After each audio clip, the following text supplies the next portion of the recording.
Welcome back to Fast Money. As Bitcoin is down nearly 50% this year, the bears are out in full force, and their arguments center around three key points. Google searches dropping about 75% this year. Trading volumes also down, and the price stuck below $10,000. But Fundstrat's Tom Lee, Wall Street's biggest Bitcoin bull, says each of those points is wrong. So let's do some point-by-point myth-busting. Tom, welcome to the show.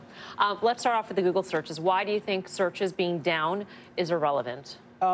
Well, Google searches aren't a leading indicator for Bitcoin. I think it's actually a coincident indicator, meaning as the price has fallen, I think interest has dwindled, but I don't view that as signaling Bitcoin's not going to recover by the end of the year. Okay. Trading volumes, why don't they concern you? Well, trading volumes are down huge. From December, they're down close to 80%. But you have to remember, December was the parabolic blow-off for Bitcoin. And compared to just the second half of last year, Bitcoin volumes are up 40%. And compared to a year ago, the same time, January to June, Bitcoin volumes are up 900%. So I think that volumes have actually been pretty healthy. And then let's get to the price. Why can't Bitcoin break through 10K? Well, it's, you know, Bitcoin has really some technical issues, right? It's kind of a busted chart, and I think was some uncertainty and regulatory overhang. But you have to keep in mind, Bitcoin makes all of its performance in 10 days in any year. So I don't think the fact that it's at the current levels is going to prevent it from actually rising before the end of the year.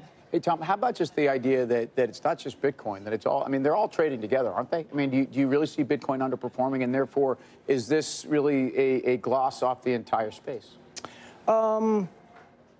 Well, I mean, I would say actually... Do you think the price action is different? I'm sorry to cut you off, because maybe I didn't ask the question. Is the price action different for Bitcoin than it is for the other major alts?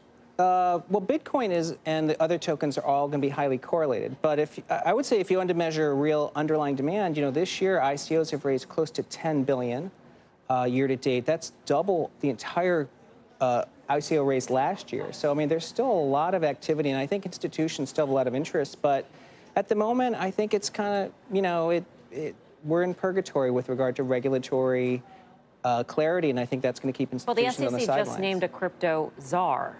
Yes. I mean, in terms of the overhang, what makes you so confident that this 10-day stat is actually going to hold true this year, a year in which ICOs are being cracked down on, the SEC has appointed a regulatory czar here? I mean, things seem to be coming to a fore on the regulation front. That's right. So this is an important year, and I think if I was an institution and I was going to make an allocation into crypto, I'd probably want some clarity. So I think those are certainly keeping new fiat dollars from coming into crypto. But crypto and blockchain and Bitcoin, I don't think Bitcoin has risk of being regulated out of existence. Because number one, it's doing fine outside the US. And as you know, China even said blockchain is central to its growth. There's a long way between 7,500 and being regulated out of existence for people to lose money on. Well, yes, but Bitcoin still works great today. It's a great store of value. I think it works really well in terms of, you know, digital transactions. And I think it's a great example of security. I mean, in 10 years, not a single person has entered a fraudulent entry on the blockchain. You know, that's trillions of dollars of on-chain transactions. None of them have proven to be fraudulent. So let me ask you, read your notes. You had a $6,000 all-in cost to mine Bitcoin? Yeah, that comes from our data scientist, Sam Doctor. Would that create a floor?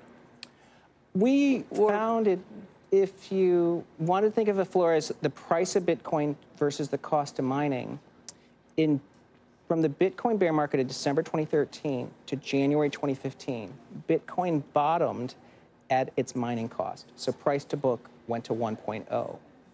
Today, that mining cost of 6,000 means that should act as the floor for Bitcoin's price now.